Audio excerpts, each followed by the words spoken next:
আসসালামু আলাইকুম প্রিয় ভিউয়ার্স, সুপ্রিয় শিক্ষার্থী ও সম্মানিত অভিভাবক, সবাইকে রমজানের শুভেচ্ছা জানাচ্ছি। কথা না বাড়িয়ে আজকের ক্লাসে স্বাগত জানাচ্ছি। চলুন আমরা ক্লাসে অ্যাটেন্ড করি। লেটস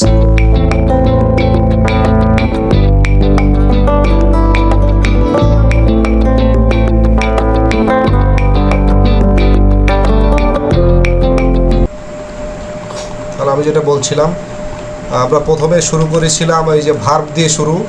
ভার্বের পর পার্সন, নাম্বার, সাবজেক্ট, অবজেক্ট, প্রেজেন্টের 4টে টেন্স পড়েছি, পাস্টের 4টা পড়েছি। আজকে আমরা ফিউচার 4টা পড়বো। তার আগে একটু কথা হলো, যেহেতু আমরা প্রত্যেকটা টেন্স একদিন করে করেছি, এই জন্য রিভাইজ চলছে। আর আগামীকাল থেকে ভয়েস চলবে।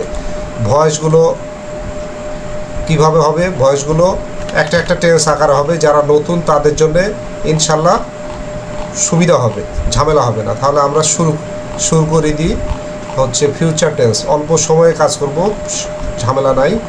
প্রথমে আমরা যাব, লক্ষ্য করে দেখো, ফিউচার ইনডেফিনিট টেন্স দেখা যায়। দেখো ফিউচার ইনডেফিনিট টেন্স আমরা দেখছি, একটু শুনি। সাবজেক্ট বা কর্তার কাজ ভবিষ্যৎকালে সাধারণভাবে সম্পন্ন হবে বোঝালে তাকে ফিউচার ইনডেফিনিট টেন্স বা সাধারণ ভবিষ্যৎকাল বলে। কথা বোঝা যাচ্ছে তো নাকি? আমরা একটা পিডিএফ ফাইলও দিয়ে দিব, এর আগেও দেওয়া আছে, এবার আরও সুন্দর করে দেওয়া হচ্ছে। তাহলে ক্রিয়াপদে কি থাকবে? ক্রিয়াপদে থাকবে শেষে ব, বে, বেন, বি এইসব চিহ্ন থাকবে।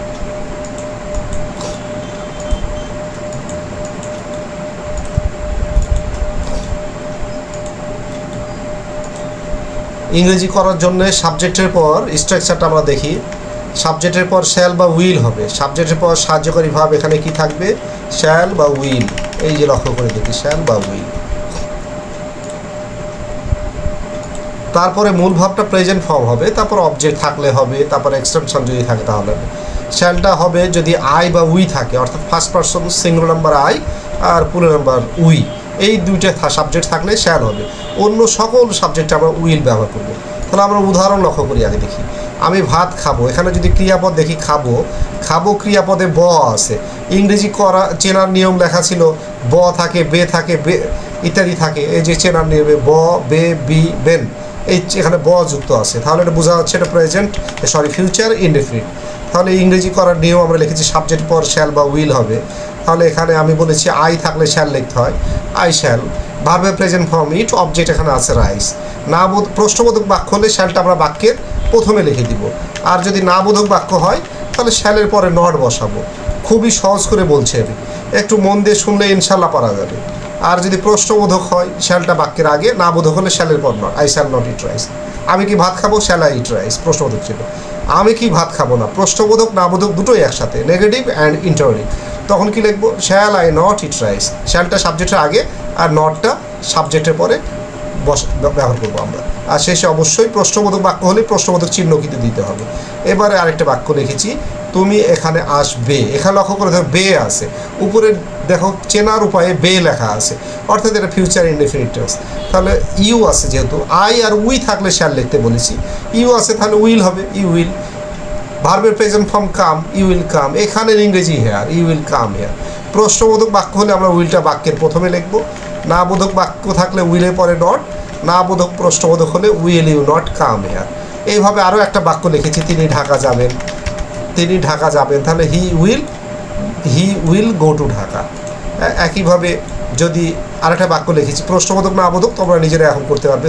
তুই বই পড়বি, এখানে বি আছে আর এখানে বেন আছে। আমি সবগুলো চিহ্ন দিয়ে একটা করে বাক্য লেখার চেষ্টা করেছি এখানে। তাহলে বি আছে, তুই এর ইংরেজি ইউ। ভার্বের তারপর সাবজেক্টের পর শ্যাল বা উইল হবে, ইউর পাশে উইল হয়, আমরা বলেছি ইউ উইল। ভার্বের present form read, object book, you will read book. এখন আমরা চলে যাব ফিউচার কন্টিনিউয়াস টেন্স। সাবজেক্ট বা কর্তার কাজ ভবিষ্যৎকালে চলতে থাকবে বোঝালেই ফিউচার কন্টিনিউয়াস টেন্স বা ঘটমান বা চলমান ভবিষ্যৎকাল। চেনার নিয়ম ক্রিয়াপদে তে থাকবো, তে থাকবে, তে থাকবেন, তে থাকবে, এই চিহ্নগুলো থাকবে। একটু লক্ষ্য করে দেখি কী চিহ্ন থাকবে। একটু গুরুত্ব দিয়ে শুনলে আর একবার করে রিডিং করলে, খাতায় যদি একবার করে নিজে থেকে নোট করা যায় একবার শোনা, একবার খাতায় নিজে থেকে লেখা, কাউকে দিয়ে লেখানো না, আর তারপর আরেকবার রিডিং করে নেওয়া, তাহলে আমার মনে হয় মাথায় সবার থেকে যাবে। ইংরেজি করার উপায়, সাবজেক্টের পরে শ্যাল বা উইল, ফিউচার ইনডিফিনিটে যেখানে শ্যাল হচ্ছিল আই বা উইয়ের পরে শ্যাল, এখানেও তাই আই বা উইয়ের পরে শ্যাল, আর বাদ বাকি সকল ক্ষেত্রে উইল ব্যবহার হবে। তারপর ঘটনা হলো আমরা কি করব, ভার্বের প্রেজেন্ট ফর্মের সঙ্গে আইএনজি যোগ করব, তারপর অবজেক্ট থাকলে ব্যবহার করব, এক্সটেনশন থাকলে ব্যবহার করব। তাহলে ছেলেটি ফুটবল খেলতে থাকবে বা খেলিতে থাকবে, তে থাকবে লেখা আছে এখানে। Subject the boy will be, will বা শ্যাল ব্যবহার করার পর আমরা বি ব্যবহার করবো কন্টিনিউয়াস টেন্সে, তাহলে উইল বি। প্লে মানে খেলা, আইএনজি যোগ করতে বলেছে প্লেইং, অবজেক্ট হলো ফুটবল। না বোধক বা প্রশ্নবোধক বাক্যের ক্ষেত্রে, প্রশ্নবোধক বাক্য প্রথমে লেখা আছে, প্রশ্নবোধক বাক্যের ক্ষেত্রে আমরা এই উইলটাকে বাক্যের প্রথমে নিয়ে যাব।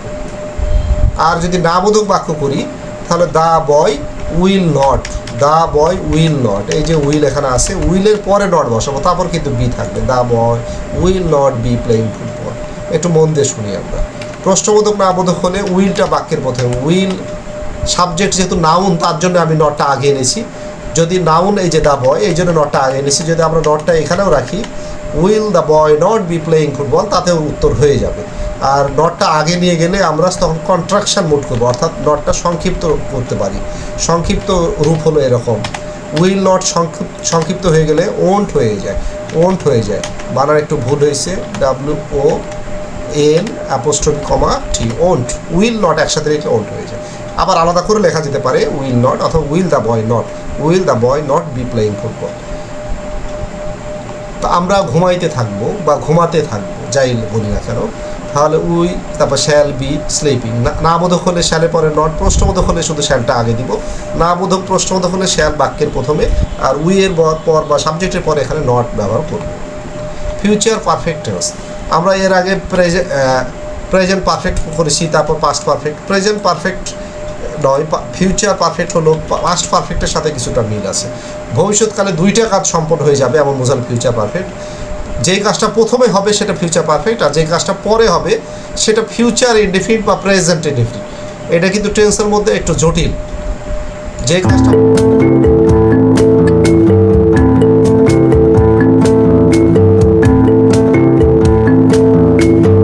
পরে হবে সেটা ফিউচার ইনডিফিনিট বা প্রেজেন্ট ইনডিফিনিট, আর যে কাজটা আগে হয়ে যাবে এমন বোঝাবে সেটা হবে ফিউচার পারফেক্ট।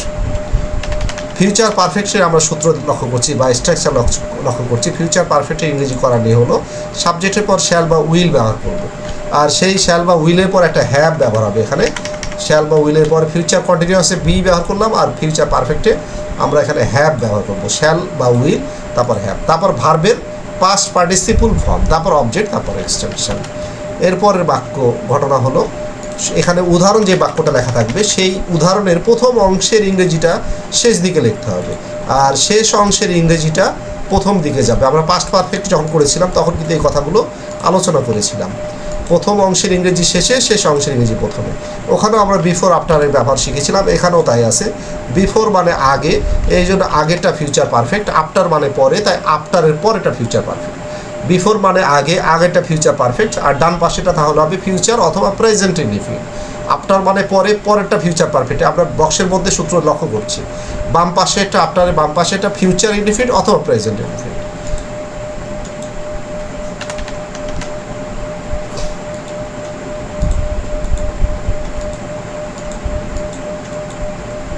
এরপর লক্ষ্য করে দেখি উদাহরণ, যে আমি ভাত খাওয়ার পূর্বে মেয়েটি এখানে আসবে।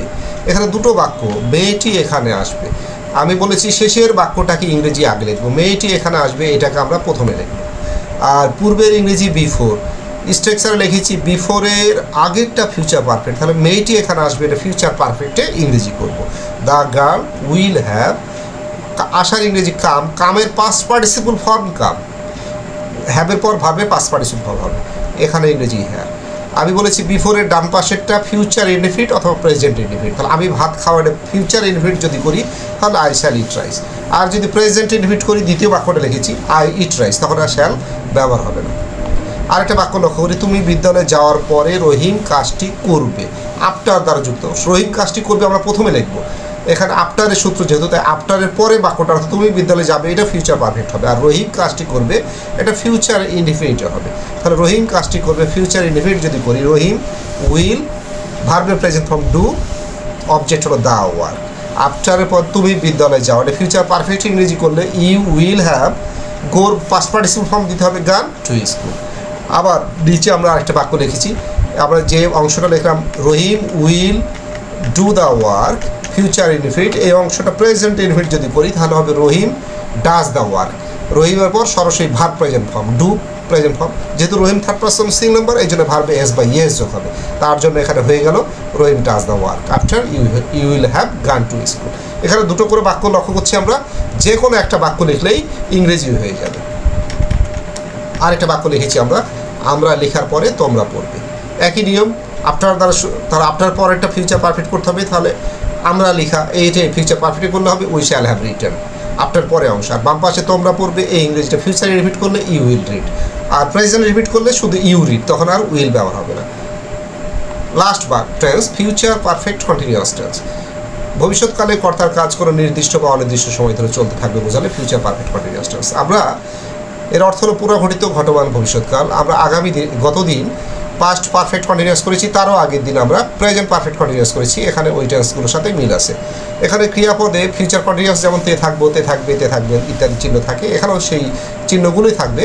অতিরিক্ত এখানে থাকবে শুধু একটা সময় উল্লেখ থাকবে, এখানে অতিরিক্ত এখানে সময় উল্লেখ থাকবে, সময় উল্লেখ থাকবে। এখানে আমরা আগে সিন্সের ব্যবহার শিখেছি, সিন্স মানে নির্দিষ্ট সময়, অনির্দিষ্ট বলতে অনির্দিষ্ট সময় হলে ফর ব্যবহার হয়। দুইবার আমরা এগুলো আলোচনা করেছি, আরেকবার লক্ষ্য করে দেখি ইংরেজি করার নিয়মটা আগে লক্ষ্য করি আমরা। ফিউচার পারফেক্ট কন্টিনিউয়াস, সাবজেক্টের পর শ্যাল বা will, future indefinite, future continuous, future perfect, future perfect continuous, সব জায়গায় ব্যবহার হবে শ্যাল বা উইল। শুধুমাত্র শ্যাল হবে আই আর উইল পরে, যেন আর কারো ভুল না হয়। বাদ বাকি সকল সাবজেক্টে আমরা উইল ব্যবহার করবো। শ্যাল বা উইল যার পাশে যেটা হবে সেটা লেখার পরে কিন্তু এখানে হ্যাভ হবে, হ্যাভের পর একটা বিন হবে, এই বিনের পর ভার্বের প্রেজেন্ট ফর্ম, তার সাথে আইএনজি যোগ, তারপর যদি বাক্য অবজেক্ট থাকে লিখবো, তারপর ফর বা সিন্স অবশ্যই হবে, তারপর টাইম হবে, তারপর যদি এক্সটেনশন থাকে আর অতিরিক্ত কথা থাকে সেগুলো লিখবো। সাবজেক্ট যদি first person single number I আর ফার্স্ট পারসন করলে উই থাকে তখনই শেয়ার হয়, সেটা আরেকবার বললাম বা লিখলাম এখানে। তাহলে উদাহরণ লক্ষ্য করছি, আমি 3 ঘন্টা ধরে ক্রিকেট খেলতে থাকবো, তাহলে subject I shall have been, shall তারপর হ্যাভ বিন দিতে হবে, ভার্বে ING playing, object cricket for 3 hours, কখন থেকে কখন খেলবো এটা বলা নাই, এই জন্য ফর ব্যবহার হয়েছে। আর নামবোধক বাক্য হলে শ্যালের পাশে নট দিব, বারবার লক্ষ্য রাখতে হবে শ্যালের পর নট, তারপর বাকি অংশগুলো থাকবে হ্যাভ বিন প্লেয়িং। প্রশ্নবোধক বাক্য হলে শুধু শ্যালটি বাক্যের আগে লিখবো, shall I have been playing cricket. আর যদি নামবোধক প্রশ্নবোধক থাকে তখন আমরা শ্যাল সাবজেক্টের আগে আর নটটা তারপরে, shall I not have been playing cricket for 3 hours. আমার কথাগুলো একবার শুনতে হবে, আরেকবার ভিডিও দেখতে পারি আমরা ইউটিউবে যে, তারপর আমরা একবার যদি নোট করি নিজে হাতে লিখি আর একবার রিডিং পড়ি, এই 3বার বা 4বার কাজ করলে প্রত্যেক ছাত্র ইনশাল্লাহ বুঝতে পারবে। লাস্ট বাক্য, সে দুপুর 2টা থেকে কাজটি করতে থাকবে, এখানে কয়টা থেকে নির্দিষ্ট করে লেখা আছে, অর্থাৎ সিন্স হবে। তবে he will have been doing, will তারপর আমরা হ্যাভ বিন দেবো, হির পাশে উইল হয় যেহেতু, ভার্বে আইএনজি অফ ডু মানে করা, তার সাথে আইএনজি ডুইং, অবজেক্ট এখানে কাজটি দা ওয়ার্ক, সিন্স 2 PM, দুপুর 12টার পর থেকে রাত 12টার আগ পর্যন্ত কোনো সময় বোঝালে আমরা PM ইউজ করবো। নাবোধক বাক্য হলে উইলের পর নট দেবো, he will not have been doing the work since 2 PM। প্রশ্নবোধক বাক্য হলে উইলটা আমরা আগে নিয়ে যাব, will he have been doing the work since 2 PM। যদি এখান থাকে সে কি দুপুর 2টা থেকে কাজটি করতে থাকবে, তখন এই বাক্য 3 নম্বর বাক্যটা। আর যদি থাকে সে কি দুপুর 2টা থেকে কাজটি করতে থাকবে না, তখন আবার লাস্ট বাক্য 4 নম্বরটা, উইল হি নট, সাবজেক্টের আগে উইল, তারপর হি, তারপর not, have been doing the work since 2 PM।